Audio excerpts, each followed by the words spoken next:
कहते हैं महल की दीवारों में गूंजते कदमों की आवाजें आज भी सुनाई देती है। कोई कहता है कि वो महाराज विक्रमादित्य के 9 रत्नों की आत्माएं हैं, तो कोई कहता है कि वो रत्न स्वयं अपने रहस्यों को छिपाने आए हैं। पर सच्चाई क्या है?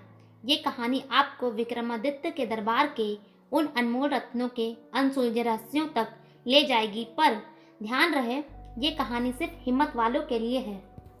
एक समय की बात है जब उज्जैन का राज्य अपने शिखर पर था और महाराज विक्रमादित्य का पराक्रम पूरे भारतवर्ष में प्रसिद्ध था। उनका दरबार 9 विशिष्ट रत्नों में सुशोभित था, जिन्हें 9 रत्न कहा जाता था। हर रत्न में एक अनोखी क्षमता थी। कोई अद्वितीय ज्ञान का भंडार था, तो कोई युद्ध कला में निपुण, तो कोई आध्यात्म के गहरे रहस्यों का ज्ञाता। 9 रत्न ही विक्रमादित्य के साम्राज्य की शक्ति का आधार थे। मगर 9 रत्नों में एक रहस्यमयी रत्न वराहमिहिर हमेशा दरबार में सभी से अलग और रहस्यमयी प्रतीत होते थे। उनकी आंखों में ऐसा रहस्य और गहराई थी कि मानो वो कुछ छिपा रहे हो। एक दिन जब दरबार में सभी रत्न बैठे थे, तभी महाराज विक्रमादित्य ने पूछा, वराहमिहिर, तुम्हारे चेहरे पर ये कौन सा रहस्य है जो तुम्हारी आंखों में चमकता है? वराहमिहिर मुस्कुराए और बोले, महाराज, कुछ रहस्य ऐसे होते हैं जो समय आने पर ही प्रकट होते हैं। उनकी बातों ने दरबार में सबका ध्यान खींच लिया। हर कोई जानना चाहता था कि वराहमिहिर किस रहस्य की बात कर रहे हैं, पर वे मुस्कुराते रहे और चुपचाप चले गए, जैसे वे जानते हो कि समय आने पर ही रहस्य खुलेंगे। कुछ दिनों बाद अचानक ही राज्य में एक ऋषि का आगमन हुआ, जिनके बारे में कहा जाता था कि वे भविष्य देख सकते हैं।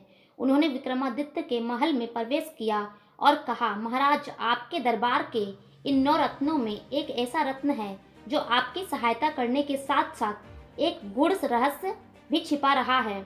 यह रहस्य उजागर हुआ तो राज्य के लिए हानि भी हो सकती है और लाभ भी। विक्रमादित्य चौंके और पूछा, ऋषिवर, ये कौन है और क्या है? ऋषि मुस्कुराए। उनकी आंखों में एक अनोखी चमक थी। वे बोले, वह रहस्य मुझे भी नहीं पता महाराज, पर इतना अवश्य है कि जब समय आएगा आप स्वयं जान जाएंगे। ऋषि के चले जाने के बाद विक्रमादित्य को रात भर नींद नहीं आई। उनके मन में बस एक ही सवाल था, कौन है यह रत्न और क्या है उसका रहस्य? कुछ दिन बाद विक्रमादित्य ने वराहमिहिर को अपनी किताबें में गहराई से खोए हुए देखा। वह एक बेहद पुरानी किताब थी, जिसके पन्ने पीले पड़ चुके थे और उस पर अजीबोगरीब चिन्ह अंकित थे। महाराज को देखकर वराहमिहिर ने किताब बंद कर दी, पर महाराज की नज़र उस किताब पर जा चुकी थी। ये किताब क्या है वराहमिहिर? विक्रमादित्य ने पूछा। वराहमिहिर एक पल के लिए रुके और बोले, महाराज, ये कोई साधारण किताब नहीं है।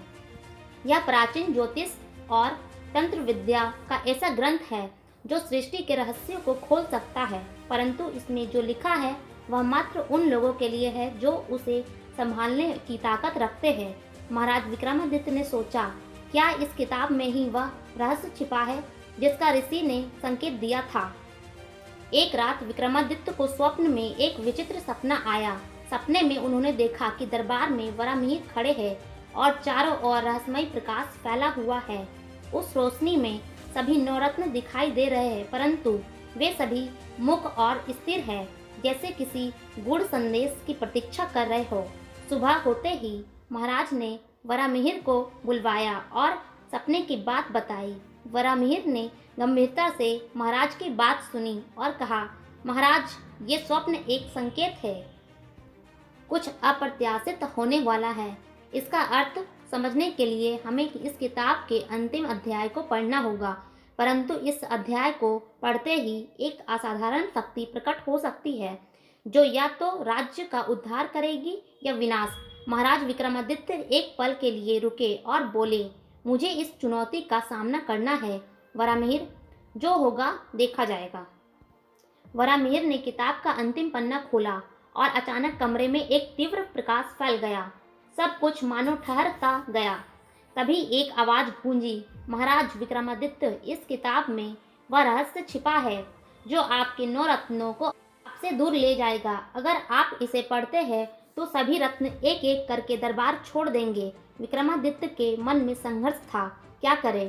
क्या इन रत्नों का होना इतना बड़ा मूल्य होगा? मगर उन्होंने सोचा सत्य को जानना आवश्यक है। उन्होंने किताब का अंतिम पृष्ठ पढ़ा और सच्चाई जानकर उनकी आंखें चौंधिया गई। हर रत्न का उद्देश्य था कि एक समय के बाद वे महाराज का साथ छोड़कर अपनी अलग दिशा में जाए, ताकि वे अपना ज्ञान संपूर्ण भारत में फैलाए। ये सभी रत्न एक दिन महाराज को छोड़ देंगे और उनसे जुड़ा हर रहस्य उनकी यात्रा का हिस्सा बनेगा। जैसे ही महाराज ने इस तथ्य को स्वीकार किया, एक एक करके 9 रत्नों ने विदाई ली। हर रत्न के विदा होते ही दरबार में सन्नाटा छा गया। वे सभी अपने अपने रास्तों पर निकल पड़े, लेकिन उन्होंने महाराज से वादा किया कि वे जहाँ भी जाएंगे वहाँ उज्जैन और विक्रमादित्य की कीर्ति हमेशा जीवित रहेगी। महाराज विक्रमादित्य के दिल में दुख था, परंतु उन्होंने अपने रत्नों की भलाई के लिए उन्हें जाने दिया। वे जानते थे कि ये रत्न अब संपूर्ण भारतवर्ष में अपना ज्ञान बांटेंगे और उनके योगदान से भारत एक अद्वितीय संस्कृति और सभ्यता के रूप में उभरेगा। महाराज विक्रमादित्य का जीवन आगे भी उतना ही रहस्यमय रहा। कहा जाता है उनकी मृत्यु के बाद भी उनके 9 रत्नों का रहस्य पूर्णतया उजागर नहीं हो पाया। उनके दरबार के इन 9 रत्नों की कहानियां आज भी जनश्रुतियों में जीवित है, लेकिन सवाल अभी भी खड़ा है, क्या कोई और भी गूढ़ रहस्य इन 9 रत्नों में छिपा था जो सिर्फ विक्रमादित्य के साथ ही चला गया? और इसी सवाल के साथ यह कहानी अभी भी अधूरी है, क्योंकि इतिहास का हर पन्ना हमें कुछ न कुछ नया सिखाता है।